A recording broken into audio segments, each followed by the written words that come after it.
So hi guys.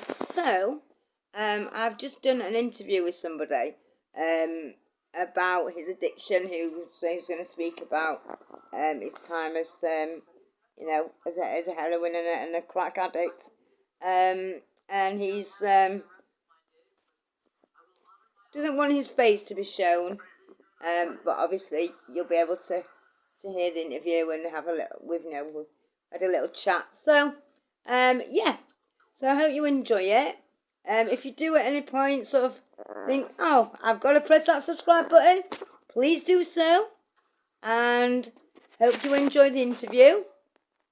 Love you all, guys. Yeah, so, let me just make, because I can't smell good at the same time. So, yeah, so how long you got clean then? Yeah, I got clean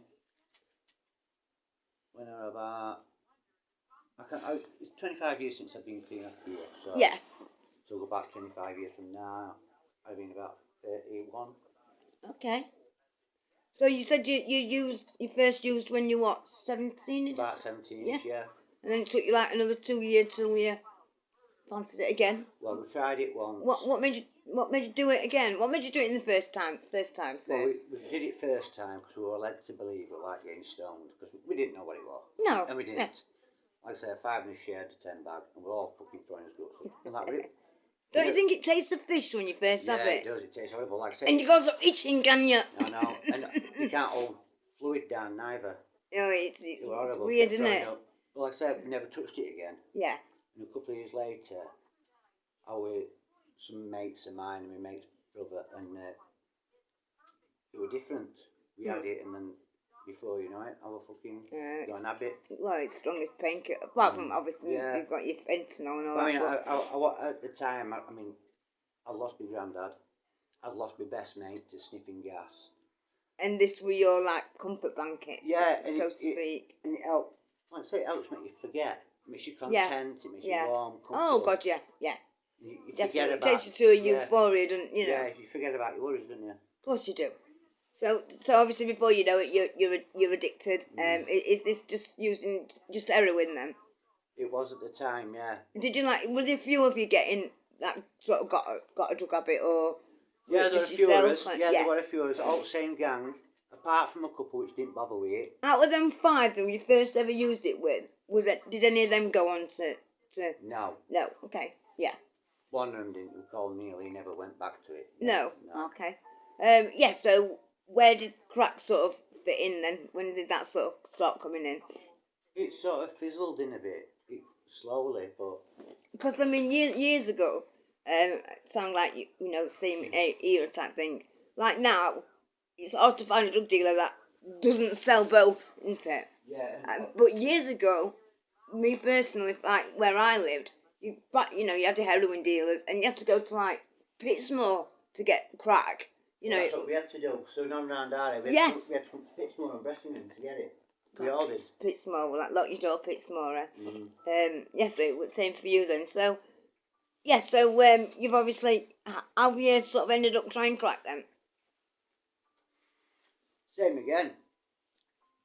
Group of us got introduced to it, had a pipe before it, like mint, and then. Oh, instantly, isn't it? Yeah, because it's something bad when you want more. And then far worse than heroin addiction, don't you think? Yeah, so then what you were doing then, you're in a pipe, having a bee to bring you down. Oh, yeah. You have more pipe, and you need more bee to bring you down. Yeah. Because it burns your rattle off, doesn't it? Yeah. It brings rattle. Oh, I'm glad you said that though. To be fair, because I think the same. I'm doing the facts. I think the same. Definitely, it brings it on straight away, doesn't it? Yeah. So you've obviously that's so moreish. It'll take everything away from you straight away until you've exhausted every avenue. Do you think the same? Yeah. I mean, I've been lucky. I've never had to pinch for my money. I haven't, and I've always worked as well.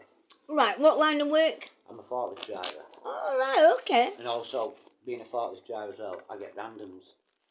Oh yeah. So I've got to behave. You know what I mean? So. But at the time when you were using, though, were you not? But at the time when I started using, my dad got his own taxi business, so I drove taxis. So. Oh right. Okay. I got away with it. Yeah. like I said, and we've got loads of money. We've got loads and loads of money. Mm, You know, yeah. so So with your addiction, then you didn't sort of what's it, Rizla? Yeah. You can't ever bloody find her. So you weren't sort of like struggling then financially. You know, No. like Never, and at the time, I never struggled financially at all. Like I say, I was fetching in £1,000 a week.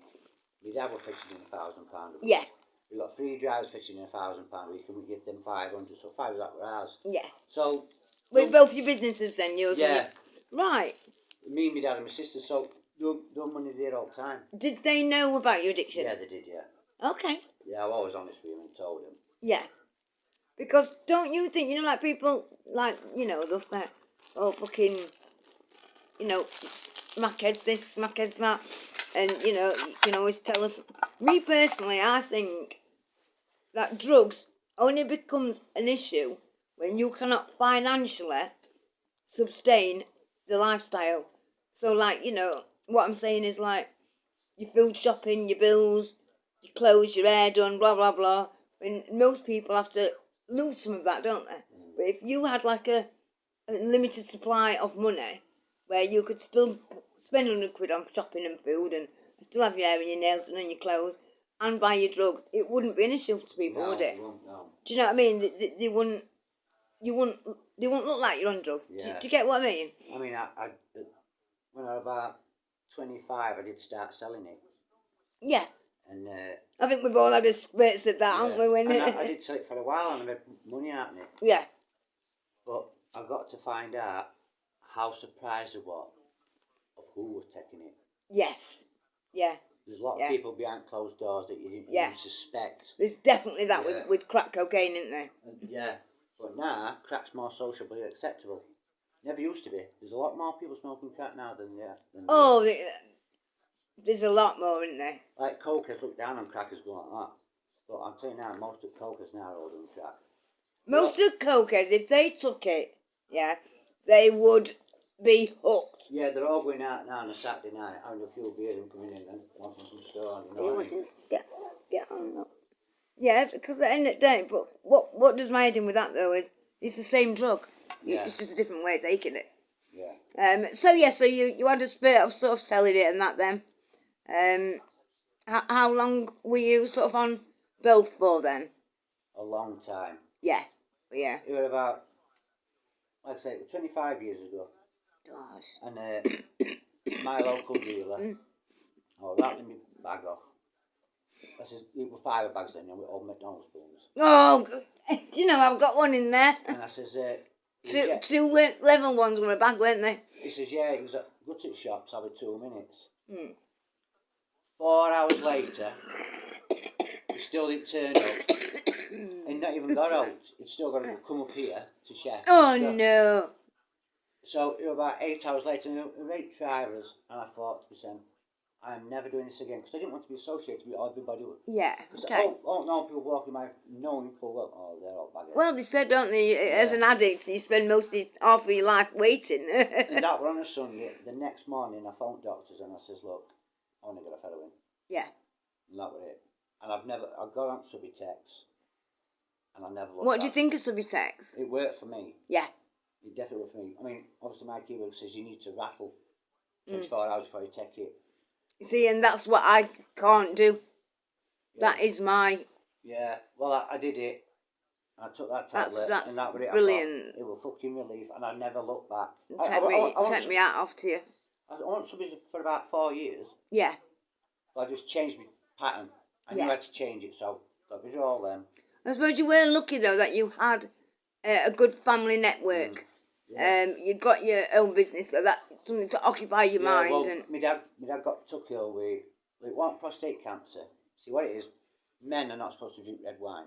All right, okay, that's news to me. Yeah. Well. Every time a man drinks red wine, you're playing 50-50 with your prostate. Really? There's a chemical in red wine, only in red wine. Wow. That can inflame your prostate. I never knew that. Yeah. White wine you can drink, but not red wine. A man is not supposed to drink red wine. Anyway, my dad had some wine and it fucking inflamed his prostate. So he's had most of his prostate removed. Right. We were living in an hospital, and I said to one of the drivers, I said, if you give me 10,000 quid, I'll give you car and all the regulars. The regulars were worth 32 grand a year. Right, So okay. he'd make his money back and sit. Yeah. And I gave him phone number as well. So Right. he took it. Yeah. That way, and this is a nice working and there's a forklift driver and that was it. Never looked back. Yeah. Wow. Yeah. So you've come off heroin, you've got help, you've got on Subutex. Are you still using crack cocaine Yeah. at this point? Yeah. What, every day? Not every day, but I did notice when I got off at gear that my alcohol consumption went up. Yeah, I think you do tend to Yeah. sort of What I was doing, I was substitute it, don't trying to you? replace my gout. Yeah. I was getting smashed at both to replace my gout. And Yeah, because that's how you're used to. That's how you're gonna sleep. And I knew having crack would stop me from feeling like that. So I balanced it out with crack. But then you need something to come down on, though, don't you? Well, I didn't. Okay. I was all right. Right. All right. Okay. So then I stopped for a few months. Yeah. Completely all, and then I just dabble with crack. Yeah. I don't. Not like I do it every day, week in, week out. What do you do? Every weekend or? Not every weekend, no. What do you do? Just have it like a binge on it, Yeah. Wow. At least you haven't gone back to heroin though. Yeah, I know. Are you off Subutex now, or do you still? I've been off Subutex 21 years. Bloody hell! I didn't even know they'd been out that long. Yeah, like I said, I've been 25 years old. Subutex for 4. So did you have blocker or anything? No. No. Implants or no, like that. None of that. No. Did you ever consider going to detox, rehab, or anything like that? No. All right. Wow. And how much do you think you used to spend then daily? A lot. Yeah. Don't bear thinking about it, does it? At least 100 quid a day, at least. Yeah. No, it's. I mean, I've never stuck a pin in my arm, which I am because I don't. That's good. That's I good. don't like needles. Yeah. And like I said, never looked back. Has it? Do you think it sort of affected? Have you got any kids or? No. No. At the time, when I first, I was 17-year-old and I was raving a lot. I followed every destruction. Oh God, yeah. Wherever they went. The last one I went to, 4th birthday destruction party, and I'd been with this girl, 8, 9 months, and she was pregnant. Did it BYO then? No, I didn't do BYO. No. I didn't like them. I thought it was shit all. But anyway, she was 8 months pregnant, and there was this lass who used to knock about with her and her mates. Yeah. Can't remember her name, but she couldn't pronounce S's, so she used to go, she's in sausages on the sandwich. Okay, right. Anyway, this one day I said, I'm just running in the house, love. I said, no worries. I went in, I could hear this screaming, screaming. And I come outside, and our lass had beat this lass and the blood all over her face. I'm like, this is what you're doing. She says, you ain't not pregnant, you can't be beating lass up. She says, I knew your two were up something. I said, what do you mean? She went, fuck off, it's not yours. Turned around, fucked off, and never seen her since. Okay. All right. Okay. So, allegedly I have. Allegedly I've got a son. Her mates have told me it's yours, Ian. Yeah. But apparently her fellas adopted him, so he's took on his name. So. All right. Okay. So you'll have to wait to see if they contact you, don't you, or something like that. I'll get that. A knock on the door. Can you have your liver? Can you have your kidney? Can you have your blood? Okay, now. That's what I expect to come. So just wrapping it up, is your dad still with you? My mum died in 2018 with cancer at womb. Both my parents have passed away from cancer. My dad's 74 now. Yeah, and is he in? He's got leukemia. Okay. It's a good leukemia. Right. It's incurable. Right. But it can lay dormant for years. Really? Which it is. Oh, good. Is that kind of like being in remission? I don't really understand. No, it's not in remission. It's a weird leukemia that he's got. It's part of his blood. It's not to his bone. And what kicks it back up to wake it up then? Do they know? No. Just look at draw type, lottery type thing. Yeah, it's just, they said they'll know when it starts because he'll get lumps and he'll get blisters and he'll feel horrible and hot. But so how was he diagnosed with it then? Just through tests through? Well, we sent him for tests because he was losing his marbles a bit. We said, right, you've got Alzheimer's. Oh, right, yeah, a bit of dementia or Alzheimer's. Yeah, but he hasn't. He's got short-term memory, so he has to take a big bunch of vitamin D every month. Oh, right, okay. But blood tests come back, so we found cancer, leukemia. And was it laid dormant? It's still dormant. It was dormant then, and it's dormant now. Oh, right, okay. So how many years has that been then? It's only been the last 12 months. But like I said, Oh, that's good it's though. an incurable leukemia. Right. It's one that can never ever bother you all your life. So They'll not treat. it could pass away from natural causes, Yeah. Right, I never knew that. Because they won't treat it, so they'll not treat it because that'll make him ill. It's perfectly fine. Why treat something that's asleep, basically? All right, okay. And obviously, your family pleased that you're off. Oh yeah. Do they know that you still dabble with it? Do you think, or they do sometimes? I mean, my sister spots it straight away.